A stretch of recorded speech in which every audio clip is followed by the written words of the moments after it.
Right, now we're doing question number 5. This question is about period 3 elements and their compounds. So you do need to know information about period 3 compounds. Okay, so and elements. Which is not a correct statement about magnesium hydroxide. So you put a tick on one box. It is used to neutralize stomach acid. So that's correct, because you can use that. It forms a solution pH 14. That's incorrect at 25 degrees because it doesn't, magnesium hydroxide does not dissolve that well. So it will not be, pH is not going to be that high. It's going to be quite low. It's going to be around 8 to 10 because it's not very soluble. Has empirical formula of H2 MgO2. That's incorrect. No, that's correct actually. Magnesium hydroxide, it can be that, is the empirical formula. Okay, so that's the first question answer. Give an equation for the reaction of aluminium oxide and sulfuric acid. So aluminium oxide, Al2O3 plus sulfuric acid gives you aluminium sulfate plus water. Okay, you have to know this, but you can work it out if you're stuck, if you've forgotten, you know, if you didn't memorize it, or if you don't remember, you can work it out because it's metal plus acid. This is high oxide plus acid gives you salt plus water anyway, so you can then balance it. Identified reagent test or could be used, or test that could be used to distinguish between aqueous solutions of sulfur dioxide and sulfur trioxide with the same concentration. State the observation in each case. So reagent test 1, you can use a pH meter, so you can see the difference of pHs. Observation with sulfur dioxide solution is going to be around pH 2 to 3.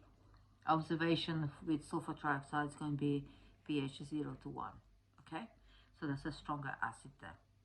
So you need to know that sort of things. 5.4.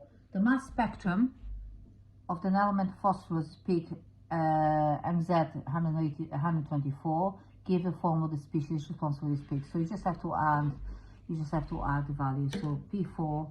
So P4 times plus gives you 124, 31. So it's P4, P phosphorus 31, 4 of them gives you that value.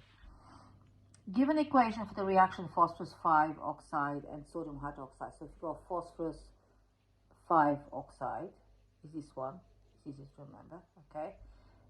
But you can work it out, what's the phosphorus oxide 5, so you work that out, plus sodium hydroxide gives you sodium phosphate plus water. Also is oxides plus, so that's oxides plus hydroxides gives you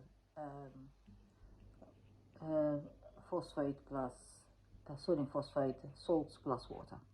Draw the discrete form of molecular form of phosphoric acid when phosphorus 5 oxide reacts with water. So when you react with water, you get phosphoric acid, okay? So phosphoric acid is H3PO4, and you just put the bonding, because you know phosphorus is group 5, it's got 5 bonds, can bond 5 different things, and it has a lone pair there too. Has it got a lone pair? 1, 2, 3, 2, 3, 4, 5, yeah. And then, so that's how you work out the formula. So you got oxygen attached to that. So you just need to work it out from the formula, okay? Because you know oxygen has to have 2 bonds there. So they've got 2 bonds there. So that works out the formula like that. Right, so table 4 shows the melting points of 3 substances. Hold on, I hope you can see that. Okay. Explain why melting points of these substances are different. You should refer to structure and bonding of each substance. So let's start with NaCl, which is sodium chloride, is a giant ionic lattice, so it's a macromolecular structure, okay, with strong ionic bonding, which has strong electrostatic attraction between oppositely charged ions, which the ions are Na plus ions and Cl minus ions, okay? A lot of energy is needed to break these strong bonds, therefore you got high melting point. Now, chlorine is a simple molecular structure with weak van der Waals forces between molecules which need to be broken. Not a great amount of energy is needed to break these bonds, so therefore they got lower melting point. There are also covalent bonds in the molecule between ClCl, but these are not broken, so this just exists there. Now, HCl has permanent dipole-dipole interactions. I'm going to push this one like that.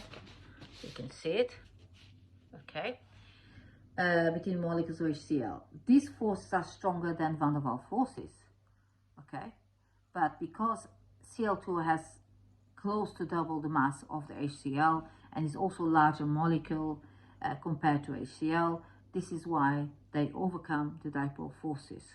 Therefore they have, so chlorine has, therefore chlorine has higher melting point than HCl. That's the reason for that. So I hope you understand that bit. So that's how I broke down in 3.